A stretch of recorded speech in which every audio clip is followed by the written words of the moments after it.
What a day around the Big Ten today. Michigan stuns Ohio State. Penn State locks up a spot in the Big Ten championship game versus Oregon, who just pounded Washington to go 12-0. And Indiana keeps its playoff hopes alive with a statement game against Purdue. All that more, every game, every team. We're going to talk about it right here. My comments and your comments. Immediate reaction. Locked On Big Ten Live starts right now.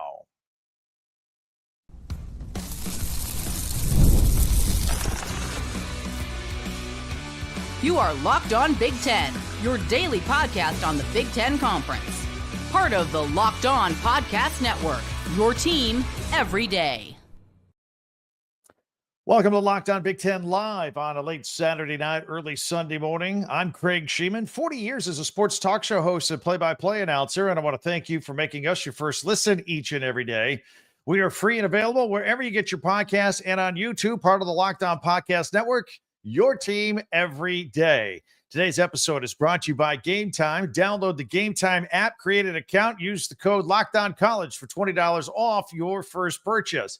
We'll go through it every game. Rivalry Weekend, plus the nation's first look at what's coming up next week. That's later. Right now, for those of you that just watched the Washington-Oregon game and Purdue at Indiana, we are live here on a late Saturday night. An earthquake earlier today on a 25-degree day in Columbus, Ohio, as Michigan upset the number 2 ranked Ohio State Buckeyes for the 4th straight year. Michigan is still tougher and stronger despite Ohio State's big play capability. The Wolverines shut out Ohio State in the second half and held them to a season-low 10 points in a 13-10 game. It was tight throughout. Dominic Zavada kicked a 21-yard field goal with 45 seconds left in the game. The Buckeyes were 21-point favorites in this game, the widest point spread in this rivalry since 1978. Michigan's defense held the Buckeyes to 77 yards rushing and forced Will Howard into 2 interceptions, and Jaden Felding missed 2 very makeable field goals, would have been the difference in this game. Meanwhile, Khalil Mullings rushed for 116 yards, and he scored Michigan's only touchdown of the game. If I would have told you Michigan was going to score 13 points and 1 touchdown, would you have thought they were going to win this game today? After the game, a skirmish broke out as Michigan tried to plant its flag at the 50-yard line. Police and mace were involved in the skirmish. Crazy. People will be talking about that one for years. Ohio State will fall in the polls. They'll still make the playoffs, but some tough conversations will be held by the power brokers at Ohio State and the boosters, who frankly donated $20 million of nil money to put this roster together. And now, having lost 4 straight to Michigan, that's not going to settle well with those in charge of Ryan Day's future. In fact, since the teams didn't play in the 2020 COVID year and the 4-year skid, nobody on this Ohio State roster has ever won the Michigan game. Meanwhile, you just saw it. Number 1, Oregon. They hosted Washington tonight. The hate week battle, if you will. By the way, I love the silver and chrome, or whatever you want to call it, that the Ducks were wearing tonight. Very cool. They took the opening drive, 9 plays, 71 yards, capped off by a beautifully designed play to the right side for Noah Whittington for the 9-yard touchdown. It was 7-0 pretty quickly in this thing.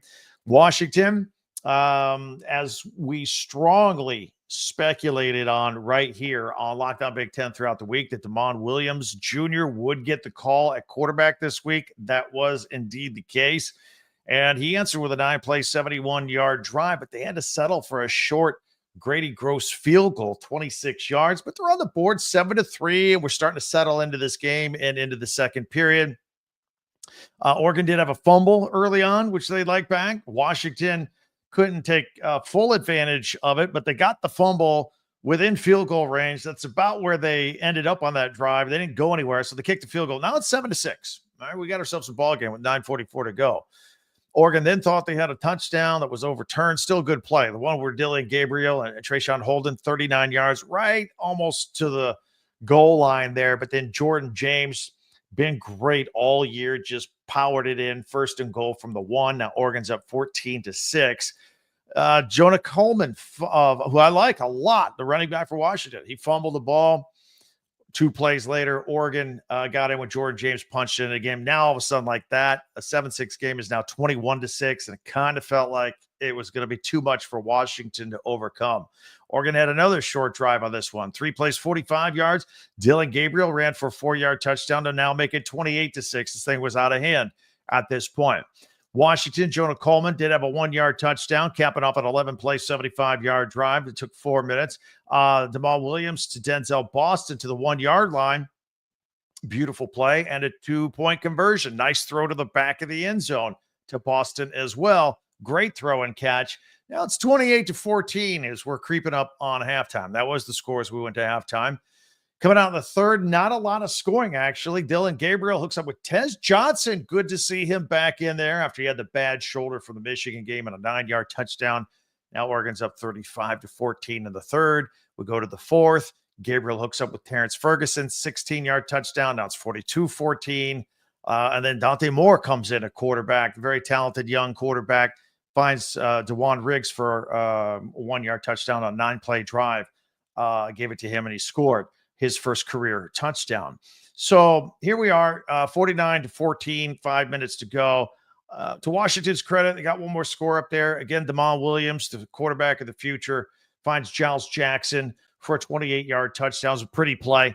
49-21, that's your final score. We're talking about all the offense, but on the defense for the Oregon Ducks, 10 sacks. That's a school record. So very impressive with that today on both sides of the football. They finished 12-0 for the second time in school history. Now they're going into the playoffs. They'll remain number 1. They will get a bye week, all that stuff. Tez Johnson will continue to get stronger and healthier. They got a couple other injuries. The offensive linemen, they're still waiting on getting back. Maybe they can get it back for that. So good time for Oregon. Very impressive win, and they are on cruise control on top of the Big Ten and ready for the college football playoffs. Let's hit up a couple of your comments. We'll get to some of those. We still need to talk about Penn State filling the void left by Ohio State to get to the Big Ten championship game, and Indiana making a statement today. Hey, we're kind of in the bubble at 11th. We don't want to fall out, or 10 and seeded 11th. We don't want to fall out of this playoff seedings. The playoff seedings. 66-0 over Purdue in the snow tonight. Let me take a peek at some of these comments here. I want to get your immediate reaction to everything that's going on, and always appreciate that. Booyama, who's a regular, undefeated Ducks, baby. Very excited about that. He also said, great job, Michigan, defeating the Buckeyes. Smash the numbers. It will be a minimum of 2,190 days between Ohio State wins against Michigan. There will be first graders who never saw Michigan lose to Ohio State. It's great to be a Michigan Wolverine. Got some more Go Blues out here. Thanks for Bernie for checking in.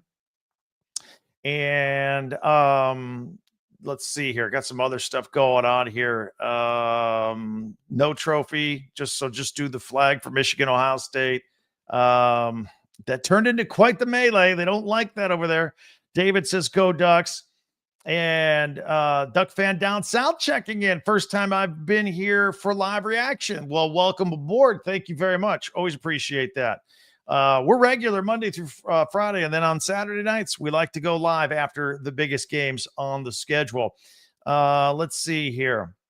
More stuff here. There's some criticism for some Seattle media members, I guess, pro Washington Huskies. Let's see here. Ohio State. Jawan, not happy with them fighting over this flag issue today. William checking in. Oregon's defense is best defense in college football. Don't care what anybody says. They're up there. They're not bad. We'll say that. Michigan's looked good today, by the way. Really good. But no, I don't want to take anything away from Oregon with their defensive performance. 10 sacks today. Yes. Duck fan down south. Only the undefeated team in 2024. That's right. Final and only one left. The Slayer says the 10 sacks, just stupid. It was great. It was great. And Ducks fan 99. Thank you, Michigan, for winning the game. From Oregon fan, Ducks 12-0. Go Ducks. Penn State Jim, shout out to the Wolverines. What a terrible loss. Game plan by Ohio State was as stupid as you can get. Weird today, right? For Penn State fan to be in a position of rooting for Michigan, but it worked out. It worked out great. And let's go Ducks from Rough Daddy. And Forrest checking in. Should be an interesting Big Ten championship game. We coming for you, Penn State. Go Ducks. All in good fun. Smash the numbers. If Oregon stays at number 1, Ohio State may be number 8, and they may get to meet again in the second round of the playoffs. All of that is true. All of that is true. I'm going to be curious to see how far Ohio State does fall in the rankings when they come out on Sunday. Or I'm sorry, the Tuesday. The Tuesday ones are the ones that matter. So, Kevin, we are going to beat Oregon 27-17. Calling your shot. Enough said. Smash the numbers. We are Penn State, rooting for Penn State. And go Ducks from the Slayer. All these guys checking in. Thank you very much. I appreciate all of these texts. I'm going to get to some more here in just a minute, but I want to continue. And again, coming up, we're going to look at how Penn State got to where they were today. We have to talk about this 66-0 score by Indiana today in the snow. They did not turn off the gas against their rival of the Purdue Boilermakers. Plus, we'll cover every team, every game in the Big Ten. If you are new to us, like some of you are, or catching us live for the first time, again, we're here every day, Monday through Friday, as a regularly programmed released each and every morning. We always ask for you to subscribe. You can hit that little subscribe button. It's free. Doesn't cost anything. No information required. Just if you can hit it right now before you go, that'd be great. Then we're on the same Big Ten loop every day. You can get our podcast as soon as they become available each and every day with a video on YouTube and also audio versions if that's how you prefer to get your podcast during the week. So, and don't forget, if you see right on the bottom there, we got a website, talkbig10.com. It's the number 10. We put all of our podcasts there chronologically, and we group them by school or team. We also have links there. If you want to do some Christmas shopping and get your favorite Penn State hat or Oregon Duck pennant or Indiana shirt or Michigan flag, whatever you want, it's all right there. I'll do some Christmas shopping for you or your favorite Big Ten friends right there. The link is on that website. It's all right there at talkbig10.com if you want to check that out. All right. We'll talk about these games that happened. Every team, every game, and USC even hung with Notre Dame for a while until they didn't. We'll get to all that as we continue with a live edition of Locked On Big Ten. Game time is how you can go to games and get your tickets. If you go to any event and a ticket is required, Game Time is your app to use. You use it on your phone, your device, anything. Sporting events, Big Ten football, Big Ten championship game, we'll go to basketball, whatever you want, or concerts, comedy shows in your own neighborhood. Get the Game Time app. It is so easy to use. They give you the view of the seat on your phone there before you buy the ticket. Their pricing is all in, upfront pricing, no surprises or add-ons later. In fact, they have the lowest price guarantee. Game Time will credit you 110% the difference if you find another price somewhere else. So check that out. Take the guesswork out of buying tickets on Game Time. Download the Game Time app and create an account. Use the code LOCKEDONCollege for $20 off your first purchase. Terms apply. Again, create an account and redeem code LOCKEDONCollege, LOCKEDONCOLLEGE for $20 off. Download Game Time today. Last minute tickets, lowest price guaranteed. Thanks for making Locked On Big Ten your first listen each and every day. Thanks for checking us out live here on a Saturday night, Sunday morning, especially you everydayers out there that make us go. Thank you very much. Meanwhile, be sure to subscribe on YouTube and share and follow and like Locked On Big Ten, your team every day. And don't forget to peruse our website, talkbig10.com. So Penn State was pretty much on cruise control versus Maryland today. They knew right before the game because I heard I was listening to the broadcast actually on the Penn State radio network at the time. And the announcers talked about how James Franklin did let his team know right before they took the field the score of the Michigan-Ohio State game. They knew going into the weekend that if Michigan would pull up off the upset over Ohio State, then a Penn State win would put them into the Big Ten championship game, no matter what Indiana did, because Penn State had a little bit of a tiebreaker advantage against the Hoosiers. So, and Indiana did win. So, good thing Penn State had that tiebreaker. 44-7, the final score here today. And I'll get ready to take on Oregon in the Big Ten championship. By the way, we already know this. We will go live again next Saturday night, right after that Big Ten championship game, 8:00-ish kickoff. That means we'll come on about 11, maybe 11:30, depending on how things go, Eastern time, 8:30 Pacific time, with a live edition of Locked On Big Ten right after the Big Ten championship. Penn State's defense today was phenomenal. Tom Allen, defensive coordinator, former Indiana coach, doing a great job this year.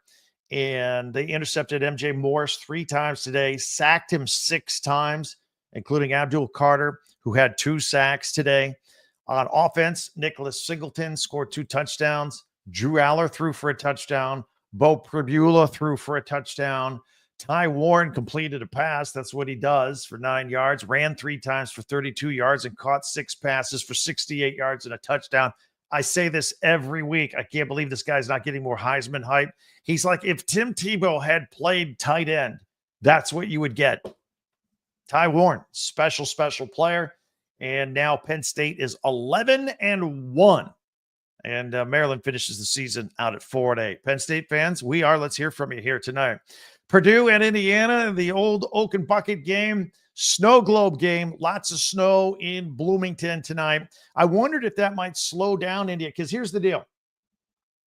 Going into this game, Indiana, by now they knew they weren't going to get the Big Ten championship, and they're kind of at the bottom of the playoff rankings.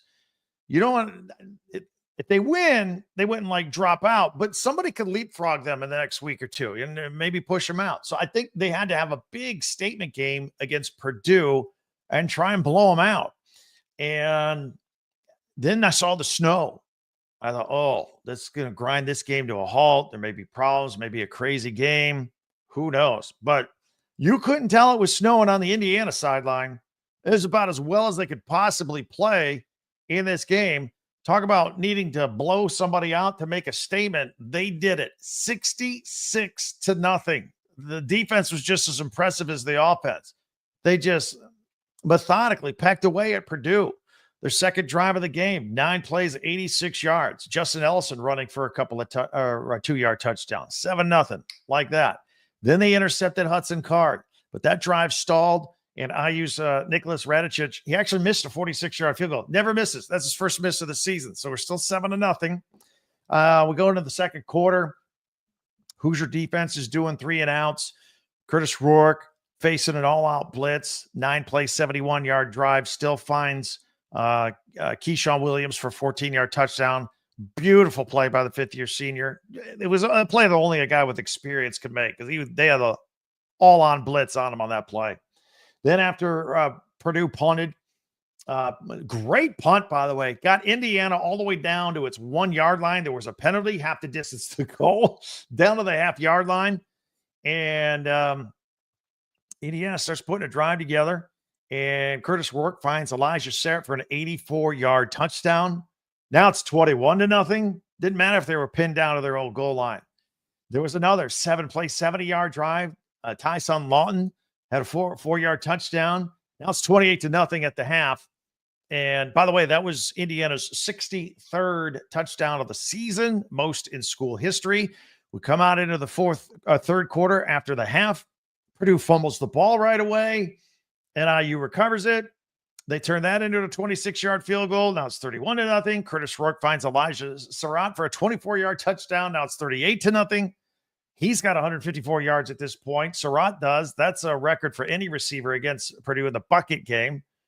But then Curtis Rourke, another touchdown to Zach Horton for 5 yards. Now it's 45-0. And it's like, it's not even the fourth quarter yet.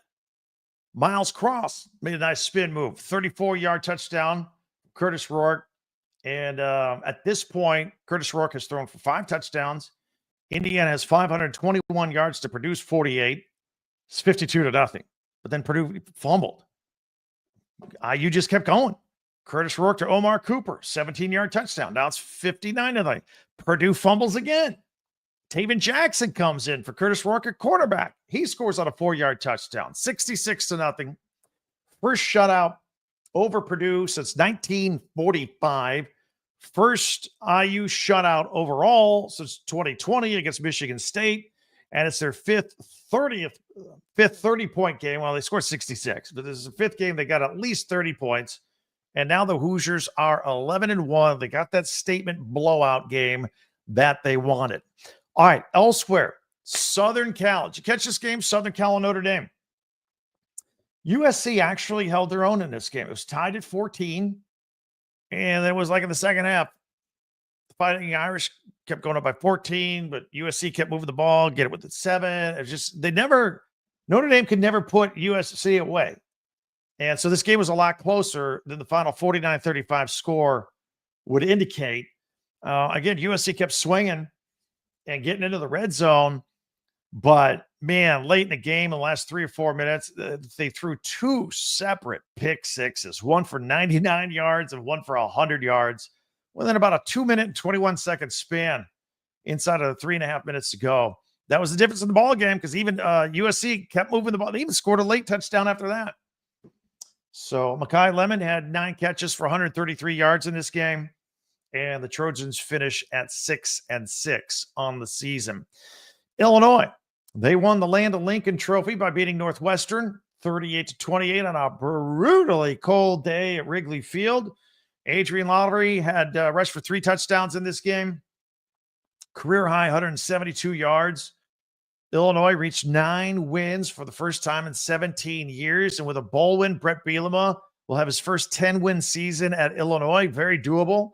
Luke Altmaier found Pat Bryant for a 43-yard touchdown pass in this game. For Bryant, it was his 10th receiving touchdown. That's a school record. Northwestern's Davin Turner had 2 interceptions in this game, including a pick 6 off Altmaier, a bright spot for Northwestern. But the Wildcats finished 4-8, 2-7 in the Big Ten following their 8-win season last season. Rutgers, they went into East Lansing, and they asserted themselves over Michigan State. This is bad for Sparty because a win would have got them bowl eligible. And to do that in the first year of Jonathan Smith's tenure, that would have been great. Rutgers won the game 41-14. Kyle Monangai, always great. 31 carries. What a workhorse. 129 yards and a touchdown. And Ethan Kaliak-Manis threw for 157 yards and a touchdown. Rutgers is 7-5. They're going bowling. They started out 4-0. Then they lost 4. Then they won 2. Then they split their next 2. Very streaky team. Michigan State finishes the season at 5-7. The UCLA Bruins, they closed their season at the Rose Bowl against Fresno State to cap off head coach Sean Foster's first season with a 2013 win. Ethan Garbers threw for 289 yards after the Bruins opened the season at 1-5. They improved a lot. They actually did. They won 4 of their last 6 to finish 5-7. So good job there. And let's not before we get back to the comments, the Friday night games to kick off Rivalry Weekend on Black Friday. Minnesota continues to play well. They beat Wisconsin 24-7. PJ Fleck celebrating his 44th birthday with the 7th win of the season. It was the 134th meeting of this rivalry. Old school rivalry. Max Brosmer threw for 2 touchdown passes, a rush for another, as the Gophers won the Paul Bunyan Axe. Darius Taylor, another excellent running back, another stellar game, 32 carries and 134 yards. You know, between Darius Taylor and Kyle Monangai at Rutgers, those guys workhorse loads this weekend, no question. Meanwhile, the Badgers, they finished the season with 5 straight losses, and they finished at 5-7. Sometimes 5-win teams can get into a bowl game if they're trying to fill out the schedule. I think Minnesota did last year, if I'm not mistaken. Maybe they'll fill out a bowl schedule. Otherwise, the Badgers' 22-season bowl streak will end, and this is the 3rd longest active streaks of teams going to bowls, 22 years. That might be over for Wisconsin. Meanwhile, Iowa beat Nebraska Friday night. This was a great game in a cold, great defensive smash mouth game, 13-10. This is back to Iowa football from last year, right? Iowa's Drew Stevens kicked a game-winning field goal with a 53-yard field goal with no time left. And that gave the Hawkeyes their 8th win of the season. Also gave Kirk Ferentz his 204th career victory at Iowa, 1 win away from Woody Hayes' all-time Big Ten mark of 205. Game-winning field goal was set up by a fantastic strip sack off of Dylan Raiola by Max Llewellyn. twisted them around, sacked them, and came up with the ball on the Huskers' 36-yard line with 20 seconds to go. So they got in for the field goal. Caleb Johnson for Iowa, rushing for 45 yards, also received for 45 yards. Nebraska, they finished at 506-6, but they're going bowling. They're going bowling. All right, let's take a look at some of these comments here, and we'll take a look at what's going on next week as well, specifically. So let's find this out here. Let's see. William says, at least we'll be able to rest our players against Penn State, get them ready for the playoffs. Well, I don't know if you're going to be able to rest them against Penn State, but you'll have the rest and the bye afterward. I wouldn't sleep on Penn State. Their defense is pretty solid. Let's see here. Ohio State for Bobby D has to sneak in again. Yeah, well, they're going to get in. Here's one from Tyler. Penn State is trash. They will get destroyed by Oregon. And is not a big fan of James Franklin. I'm paraphrasing. Let's see. Here's some Penn State love. And also, Izzy C is leaving the game now. He was at the Ducks game. Ducks equal Big Ten champs. Izzy, thanks for listening on your way out. Looked like a great atmosphere tonight. Lillingstoner says, P.S. Penn State doesn't seem intimidated at all by a fan's perspective. Maybe. Gip checking in with a go blue. David says, I guess that Texas win against Michigan means something now. Good point. Didn't think of that. Let's see here. Kevin, my Nittany Lions definitely aren't an easier game for the Ducks. You know what? I'm getting the feeling that the Ducks are thinking, yay, we don't have to face Ohio State. Good, we got Penn State instead. All I got to say is be careful what you wish for. That's all I got to say. Let's see. Oregon will get that first natty. Only team in the Big Ten I want to see win outside, of course, of those Wolverines. That's Tyler checking in. A lot of you fan bases were in an odd position of cheering for teams you normally don't today, like Penn State having a root for Michigan, and maybe Oregon fans were rooting for Michigan too, or to knock off Ohio State, rooting for Penn State. I don't know. It's all a mixed bag in rivalry week. I'll tell you that. So a lot of great comments here. Very good. A lot of pro Penn State. Now some of you are starting to criticize each other because you're criticizing the teams. It's all good stuff. It's all fun. Thank you for keeping that coming in. All right, we're going to have the nation's first look ahead at next week as we wrap up a live edition here of Locked On Big Ten Live. We'll take care of all that in 1 minute. FanDuel makes the excitement of watching sports even more fun. Take NFL action, for example. FanDuel, America's #1 sportsbook, official partner of the NFL. New customers can get $5 who bet $5 and win. You get $150 in bonus bets if you win. The FanDuel Sportsbook app gives you everything you need to place live bets on the NFL all in one place. So if you get a hunch in the middle of the game, you can check out the latest stats, view live play-by-play right there in the same place that you get your bets. Just visit FanDuel.com and join today. You'll get started with $150 in bonus bets if you win your first $5 bet. That's at FanDuel.com. And never waste a hunch and make every moment more with FanDuel, an official sportsbook partner of the NFL. Sunday Night Football, 49ers and Bills. 49ers are broken, but it's going to be one of those snow games. It's going to be a blizzard game, but I still like the Bills -7. You can do that too at FanDuel.com. FanDuel, official sportsbook partner of the NFL. All right, I want to give you a final word as we kind of wind things down. Thanks for joining us on our live broadcast. I'll get a couple more comments in here real quick if I can, since it's just now coming in.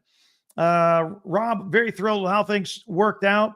With a win over Penn State, the Ducks will have knocked off every Big Ten blue blood in their first season. Great point. Great point. Let's see. Here's another one. Let's go Ducks. Matt says Ohio State fans. Let's see. Must have had the signs again. Oh, was that a shot at Michigan beating them? I don't know. The Horn Dog 1 says Oregon 2024 Big Ten champs. Okay.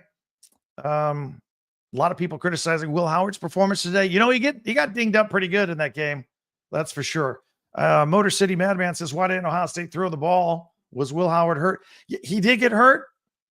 He got hit in the head pretty hard. I guess he passed protocol, but A lot of people are wondering. I've read a lot of that today as well. So maybe that's part of it. All right. So coming up Saturday, December 7th, the Big Ten championship game going to feature the Oregon Ducks and Penn State in Indianapolis. That's an 8 o'clock Eastern game. And Locked On Big Ten will go live on YouTube immediately after the game for reaction and analysis. And of course, then that next Sunday, the final playoff rankings and slots will be announced. We'll also see which Big Ten teams, if we'll get 3 or 4 in the playoffs. And then we'll know the bowl schedule as well for all the other teams, all the other Big Ten teams. It's going to keep us very busy throughout the month of December. We'll be covering every bit of it right here. I'm very excited about it. So we'll cover it. We here at Locked On Big Ten are your number one source for Big Ten news, coverage, analysis, opinion, all right here. So we got a lot of work to do this week, however, leading up to next weekend of the Big Ten Championship. We'll go in depth with previews on Oregon and Penn State. We're not done talking about Michigan's upset over Ohio State. And yes, we will discuss the future of Ryan Day and Ohio State. That's iffy, right? So many ways for you to reach out during all of this. You can interact with me on Twitter or X at Talk Big Ten. Don't forget our website, talkbig10.com. We'll have our podcast go and your favorite school merchandise if you want it there. And if nothing else, before you go, hit the subscribe button, please. And that helps us out a lot. Keeps you and me on the same loop each and every day. And if you follow this podcast right now, you'll get it as soon as it comes out each and every morning as you follow this podcast on your favorite podcast app. And again, get the latest episode of Locked On Big Ten each and every day. Enjoy the rest of your Thanksgiving weekend. Thanks for joining us here. We'll be back at it first thing Monday morning with another edition of Locked On Big Ten. We'll talk to you next time. Thanks for joining us. I'm Craig Shemon.